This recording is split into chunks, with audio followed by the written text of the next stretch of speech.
Alors, quatrième vidéo, troisième consacrée au règne du roi Henri II. Alors là, cette fois-ci, je vais vous parler plutôt de l'aspect artistique du règne de Henri II. Vous avez vu, sous François Ier, les arts avaient pris une énorme importance du fait de la Renaissance. Et François Ier s'était beaucoup inspiré de la Renaissance en Italie. Sous Henri II, cette Renaissance italienne va se franciser. On va créer un vrai style français qui, par la suite, va être copié dans le reste de l'Europe et du monde, et ceci jusqu'à la fin du XIXe siècle. Alors, si vous regardez le document 3, alors malheureusement, je me suis trompée, j'ai mis 2 documents 3, c'est l'aile de Lescaut. Alors, le premier document 3, c'est Henri II et Catherine de Médicis, j'y reviendrai un peu plus tard, et donc l'aile de Lescaut au Louvre. Alors, quand François Ier est rentré en France après son incarcération en Espagne, il a décidé de vivre plutôt à Paris et en région parisienne, même s'il préférait le château de Fontainebleau. Et donc il voulait rénover le Louvre, qui était une forteresse du Moyen-Âge. Les derniers grands travaux dataient de Charles V. Vous voyez, ça remonte à très longtemps. Et donc, fini cet aspect château fort pour le Louvre, maintenant il faut un aspect Renaissance. Et donc, François Ier n'a pas le temps de mettre son projet en route, et donc c'est Henri II qui le reprend, et il fait appel à l'architecte Pierre Lescaut.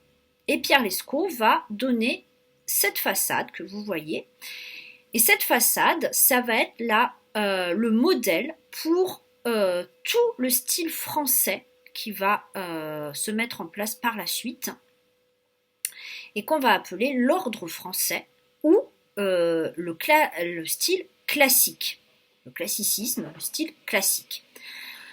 Et c'est très important parce que dans le reste de l'Europe, pareil, la Renaissance est finie pratiquement, mais on va passer à une nouvelle étape qu'on va appeler l'art baroque. Alors, si vous regardez sur Internet ou dans des livres, l'art baroque, qu'est-ce que c'est ? C'est beaucoup d'exubérance, des sculptures, des peintures qui vont dans tous les sens. Enfin, voilà, il y a beaucoup de couleurs, beaucoup de formes. Et en France, pas du tout. En France, on veut des lignes droites, on veut de la symétrie. Et c'est vraiment ça qu'on voit sur cette aile Lescaut. C'est donc beaucoup d'ordre, beaucoup de lignes droites, et surtout la symétrie. Tout ça, c'est très important. Et après, cette aile Lescaut va être, pour le Louvre en lui-même, le modèle pour toutes les autres façades. Mais sous Henri II, il n'y a que cette aile Lescaut, et après, le reste est encore les parties du Moyen-Âge, et au fur et à mesure, les rois après Henri II, jusqu'à la fin du XIXe siècle, Napoléon III, on va reprendre toujours ce même modèle. Et de là, ça va circuler partout en France et même partout en Europe. Au document 4, vous avez le château d'Annet. Ce château, donc c'est aussi en région parisienne, un peu à la sortie de la région parisienne, dans l'ouest parisien. Ce château appartenait à cette dame, donc Diane de Poitiers. Et là, vous voyez ce que ça va être un château français classique. Ce qu'on va vouloir par la suite, avec des façades, avec des sculptures. Alors, dans les châteaux baroques d'Europe, c'est pareil, il y a beaucoup de sculptures. Mais là, c'est des sculptures vraiment très, qui reprennent vraiment les modèles de l'Antiquité, et toujours bien droite, bien classique. Voilà. Et vous avez les jardins qu'on va par la suite, toujours très droits, avec des formes géométriques bien précises. On va appeler ça les jardins à la française. Alors pour l'instant, on n'en est qu'au début, mais quand on passera au cours de la semaine prochaine, vous verrez que tout ça, ça va encore plus se développer et ça va devenir vraiment le style français. Alors, en plus de l'architecture, de la sculpture, on voit beaucoup de sculptures sur cette aile Lescaut, vous avez aussi la peinture. Et la peinture, maintenant, elle est vraiment très, très importante. Elle est très... le portrait est très réaliste. Et vous avez donc ce document 5, vous voyez le duc d'Orléans, donc le deuxième fils du roi, de Henri II et de Catherine de Médicis, leur deuxième fils, parce que les enfants royaux, alors il y en avait beaucoup d'enfants royaux, au document 6, vous avez toute la famille d'Henri II, on voit François Ier et Claude de France, parce que évidemment c'est eux les fondateurs de la famille, mais vous avez donc tous les enfants, à peu près tous les enfants d'Henri II et de Catherine de Médicis, et ces enfants vivaient au château d'Amboise, à la campagne, parce que on considérait que l'air de Paris n'était pas sain pour des enfants. Donc la pauvre Catherine de Médicis, qui était très attachée à ses enfants, ne voyait pas ses enfants tous les jours. Alors ils pouvaient venir de temps à autre pour des cérémonies importantes à Paris, mais la plupart du temps, ils étaient éduqués par des serviteurs, des gouvernantes, des gouverneurs à Amboise. Et donc, Catherine de Médicis a demandé au peintre François Clouet des dessins rapides de ses enfants. Comme ça, elle avait régulièrement des nouvelles, elle voyait les traits de ses enfants, elle pouvait les voir grandir. Elle les voyait quand même assez régulièrement, mais pas suffisamment à son goût, donc elle voulait absolument avoir les portraits de ses enfants, et donc celui-là, c'est son troisième ou quatrième enfant, c'est son deuxième fils, mais il y avait des filles aussi. Alors, je reviens à la famille royale. Donc rappelez-vous cette petite Marie Stuart, qui avait été donc élevée avec les enfants valois. Elle est sur ses portraits, à côté donc du dauphin, le dauphin François, l'aîné, le frère aîné, l'héritier du trône, et donc elle est fiancée à ce dauphin François.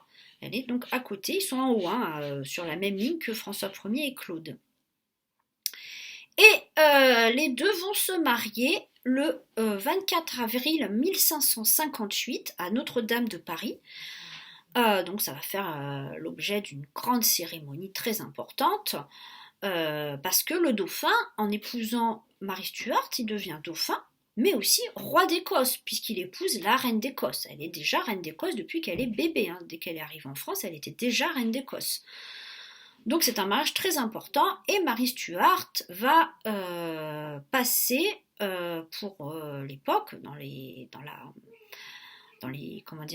écrits de l'époque, pour une princesse particulièrement accomplie, c'est comme ça qu'on disait, parce qu'elle était très belle, elle avait beaucoup de charme, elle savait très très bien s'habiller, mais aussi parce qu'elle était très instruite, très très bien élevée. Les enfants valois vont avoir une éducation très poussée. Ils parlaient évidemment latin, français, italien par leur mère, anglais parce que Marie Stuart, elle était reine d'Écosse et elle parlait anglais, parce que les Écossais parlaient anglais, alors ils parlent une autre langue, mais la langue d'Écosse d'origine, mais Marie Stuart a plutôt appris l'anglais plutôt que l'écossais d'origine. Il parlait grec, ancien,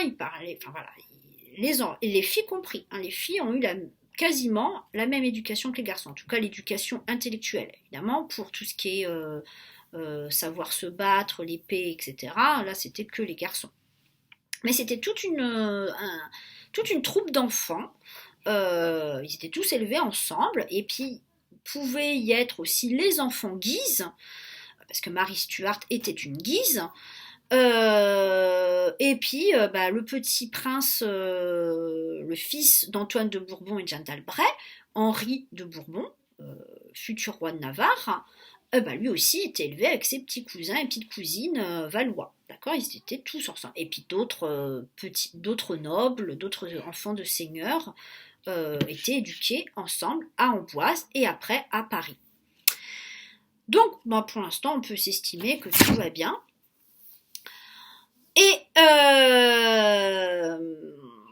le 30 juin 1559, la fille aînée du roi, Élisabeth, donc la fille aînée, la sœur du dauphin François, Élisabeth va se marier avec le roi d'Espagne Philippe II. Alors à l'occasion, on va faire des grandes fêtes à Paris pour célébrer ce mariage. La fille du roi va épouser le roi d'Espagne, donc c'était très important. Et Henri II a le souhait de fêter ce mariage par un tournoi. Alors un tournoi, c'était c'était un sport de chevaliers. C'était l'occasion d'avoir une grande fête. Donc les tournois, il y avait par exemple des batailles, enfin des duels à l'épée, mais juste par sport. Hein, c'était pas des vrais duels pour tuer son adversaire. Et il y avait aussi donc un sport à cheval où les deux adversaires, dans une lice, alors vous voyez au document 7, une lice, donc c'est c'est le terrain en fait qui est partagé en deux, et il y a le premier cavalier, le deuxième cavalier en face, et ils doivent se rencontrer et se pousser, se faire tomber par une lance. Hein, celui qui fera tomber l'autre, son adversaire, aura gagné. Alors, parce que même si on est à la Renaissance, et en plus à la fin de la Renaissance, pour les personnes de cette époque, pour les nobles, les seigneurs, ils étaient encore des chevaliers dans leur tête, hein, avec une armure, etc. Pour eux, il n'y avait pas de différence. François Ier le pensait comme ça, Henri II le pense pareil aussi. Et Henri II adore faire des tournois. Hein, c'est vraiment un grand sport, il y avait tout un public, et ça se déroule à l'actuelle place des Vosges d'aujourd'hui. Hein, si vous voyez où est la place des Vosges, dans Paris, c'était là qu'il y avait le terrain de ce tournoi. Et pas de chance, Henri II, il a oublié de refermer la visière de son casque. Et son adversaire, qui s'appelle Montgomery, qui était un chef de sa garde, il était important à la cour, et malencontreusement, il a planté sa lance dans l'œil du roi. Alors, il n'en meurt pas tout de suite, hein. Il a été soigné par des médecins de l'époque, et notamment par Ambroise Paré, qui est considéré comme le père de la chirurgie moderne, puisque à l'époque, hein, les médecins, la chirurgie, c'était pas comme aujourd'hui. Mais cet Ambroise Paré a mis au point des innovations qui sont encore utilisées aujourd'hui. Mais ça n'a pas suffi, et Henri II donc va mourir peu de temps après. Et voilà, le dauphin François, devient le nouveau roi, et on en parlera à la vidéo prochaine.